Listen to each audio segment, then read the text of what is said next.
ایک بار جرمن بحریہ کے سربراہ نے ایک مسلمان نوجوان سے کہا، میں تمہارے رسول سے بڑا آدمی ہوں۔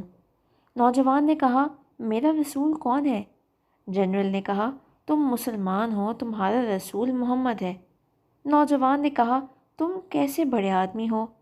جنرل نے کہا، میرے ایک حکم پر یہ 20,000 فوجی جو تمہارے سامنے ہیں 10 منٹ کے اندر صف بستہ ہو جاتے ہیں۔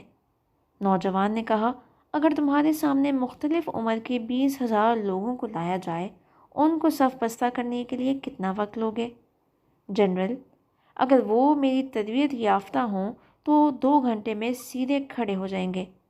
نوجوان نے لیپ ٹاپ آن کیا اور حرم مکے کی نماز کھڑے ہونے کا منظر جنرل کو دکھایا اور کہا، دیکھو یہ 3 ملین لوگ ہیں، ان کو امام ایک بار کہتا ہے صفیں سیدھی کریں، کیسے سیدھی صفیں باندھتے ہیں، حالانکہ یہ دنیا کے مختلف ملکوں سے آئے ہیں، ایک دوسرے کو جانتے بھی نہیں، ان کی عمریں بھی مختلف ہیں، مرد بھی ہیں، خواتین بھی ہیں، بچے اور بوڑھے بھی، معذور اور مریض بھی، مگر ایک آواز پر 1 منٹ میں کیسے صف بستہ ہوتے ہیں۔